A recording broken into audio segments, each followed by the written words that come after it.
जी अस्सलाम वालेकुम स्टूडेंट्स। बेटे कैसे हैं आप? उम्मीद करता हूँ कि आप तमाम लोग खैरियत से होंगे।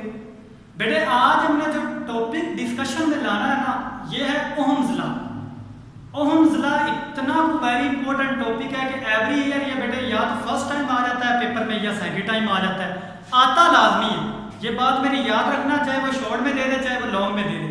मोस्टली बेटा कई सालों से मैं देख रहा हूँ ये लॉन्ग में आ रहा है। बड़ा वेरी इंपॉर्टेंट टॉपिक है। इसमें ओहम्स लॉ जो है, यहाँ पर आप बहुत कुछ सीखेंगे। ओहम्स लॉ को बेसिकली यूज किस लिए किया जाता है वो भी मैं आज आपके साथ डिस्कशन में लाऊंगा। सबसे पहले ओहम्स लॉ के बारे में हम पढ़ते हैं। ओहम्स लॉ है क्या? तो बेटा टॉपिक है ओहम्स लॉ। डेफिनेशन क्या है? ओहम इज 1826 इज दैट, मतलब ओहम्स लॉ को 1826 ईस्वी में क्या किया था जी? आप ये कह सकते हैं 1826 ईस्वी में इस पर काम किया गया था, वर्किंग की गई थी। आप ओहम्स लॉ है क्या? Current flowing through a conductor, किसी कंडक्टर से गुजरने वाला जो करंट है बेटा, किसी भी कंडक्टर से गुजरने वाला जो करंट है इज डायरेक्टली प्रोपोर्शनल। ये बेटा डी का मतलब होता है डायरेक्टली, पी का मतलब प्रोपोर्शनल टू पोटेंशियल डिफरेंस। ये मैंने शॉर्ट फॉर्म में लिख दी है। Potential difference provided that the temperature and the physical of the conductor does not change. वो कहता है किसी कंडक्टर से गुजरने वाला करंट पोटेंशियल डिफरेंस के डायरेक्टली प्रोपोर्शनल होता है, बशर्त ये कि कंडक्टर का टेम्परेचर और तपी हालत तब्दील ना हो। इसे ओहम का कानून कहते हैं। आप जरा गौर से मेरी बात को बेटा सुनना कि किसी भी कोई भी कंडक्टर उसमें से अगर करंट गुजरता है तो उसको पोटेंशियल डिफरेंस के वो डायरेक्टली प्रोपोर्शनल होता है पोटेंशियल डिफरेंस के। समझ आ रही है? शर्त इसके लिए यह है कि वो जो कंडक्टर है उसका टेम्परेचर और जो तबी हालत है यानी फिजिकल उसकी जो कंडीशन है वो बेटा चेंज ना हो। इसे ओम का कानून कहते हैं। मैथमेटिकली फॉर्म में V डायरेक्टली प्रोपोर्शनल है I के। V डायरेक्टली प्रोपोर्शनल किसके है जी? I के। अब यहां पर जो आपके पास बेटे आ गया I, बेसिकली I को आप क्या बोलते हैं? करंट। I को क्या कहते हैं जी? करंट। I को क्या कहते हैं? करंट। उसके बाद आ जाते हैं जी R पर। R यहां पर बेटा रेजिस्टेंस है आपकी। R आपके पास क्या है जी? मैं यहां पर लिख देता हूं। बेसिकली R आपके पास है जी, R आपके पास कांस्टेंट का था रेजिस्टेंस ऑफ द कंडक्टर। ये भी रेजिस्टेंस ऑफ द कंडक्टर। समझ आ रही है? ये बेटा आपके पास क्या होता है जी? Resistance of the conductor. कल हम इंशाल्लाह रेजिस्टेंस पर भी बात करेंगे, आज सिर्फ मैंने ओहम्स लॉ करवाया है। समझ आ रही है? रेजिस्टेंस पर कल बात करेंगे।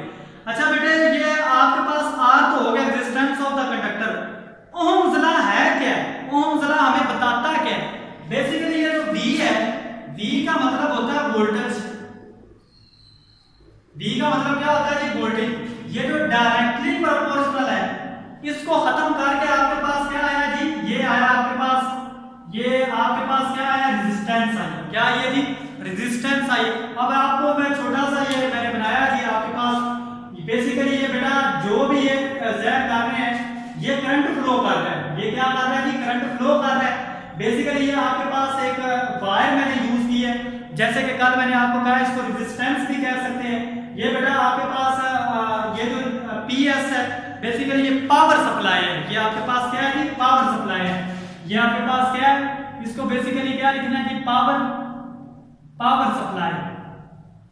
क्या है जी? Power supply. अब पावर सप्लाई ये बेटा पॉजिटिव भी है, ये नेगेटिव भी है। इसी तरह ये हमने इसको वोल्ट मीटर के साथ अटैच किया है। वोल्ट मीटर अटैच करते हुए ये पॉजिटिव चार्ज दे रहे हैं, इधर नेगेटिव चार्ज है। बाकी आपके पास करंट क्या कर रहा है जी? फ्लो कर रहा है। अब वोल्ट मीटर क्यों यूज किया जाता है? वोल्ट मीटर को बेसिकली बेटा करंट की मेजरमेंट के लिए यूज किया जाता है, करंट को पमैश करने के लिए यूज किया जाता है। अब बेटा मैं आपको एक छोटा सा यहाँ पर ग्राफ बनाकर दिखाता हूँ। लाइक मैं यहाँ पर ही बना देता हूँ। ये बेटा आपके पास एक ग्राफ है। ओके हो गया? ये जी ग्राफ है। ये आपके पास होती है बेसिकली रेजिस्टेंस। ये क्या आती है? रेजिस्टेंस। और इसको आप ये बेसिकली एक्स एक्सिस पर क्या पड़ा होता है जी? करंट। एक्स एक्सिस पर करंट है और ये आपके पास बेटा यहाँ पर वाई एक्सिस पर क्या पड़ा हुआ है? वोल्टेज। वाई एक्सिस पर क्या पड़ा हुआ है? वोल्टेज। बेटा ओहम्स लॉ ये कहता है, आप ये भी कह सकते हैं कि जितना आप वोल्टेज को इंक्रीज करेंगे, जितना आप वोल्टेज को क्या करेंगे जी? इंक्रीज करेंगे यानी आप बढ़ाएंगे, जितना आप करंट को बढ़ाएंगे और सॉरी जितना आप वोल्टेज को बढ़ाएंगे तो करंट भी उतना क्या करेगा जी, करंट भी उतना क्या करेगा, इंक्रीज करेगा। करंट भी उतना क्या करेगा जी, इंक्रीज करेगा। मतलब आप वोल्टेज को बेटा जितनी मिकदार में बढ़ाते हैं तो करंट भी उतनी मिकदार में क्या करता है जी, इंक्रीज करता है। That is called Ohm's law. Okay हो गया बेटे? तो यही आपका आज ओहम्स लॉ छोटा सा एक टॉपिक था। बेसिकली इस पर बात तो बहुत लंबी की जा सकती है, लेकिन मैंने यहाँ पर छोटे सा मैंने टॉपिक पढ़ा। चलो मैं मजीद आपको बता देता हूँ इसके बारे में। ये बेटा बेसिकली यहाँ पर यह कह रहा है कि कनेक्ट 1 मीटर लॉन्ग नेक्रोम वायर, यानी आपने नेक्रोम वायर क्या की है, अटैच की है। अगर आप गौर करें ये नेक्रोम वायर आपने 1 मीटर क्या की है, यहाँ पर यूज की है। आगे वो क्या कहता है कि to a variable power supply, और बेटा आपने ऊपर अगर आप गौर करें तो ये पावर सप्लाई आपने क्या किया है, यहाँ पर यूज किया है।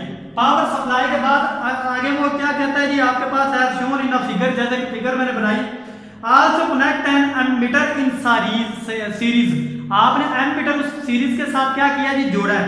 उसके बाद वो कहता है with the circuit connect a voltmeter parallel to a nichrome wire, increase the voltage. अगर आप बेटा वोल्टेज को इंक्रीज करते हैं तो पावर सप्लाई यानी आपके पास करंट भी क्या करेगा, इंक्रीज करेगा। तो उसके बाद वो कहता है reading voltmeter and the reading I of ammeter. ये जो आई है ना यहाँ पर, आप बेटा इसको आई को बेसिकली आप एमीटर भी कह सकते हैं। आई को आप क्या कह सकते हैं जी, एमीटर भी कह सकते हैं।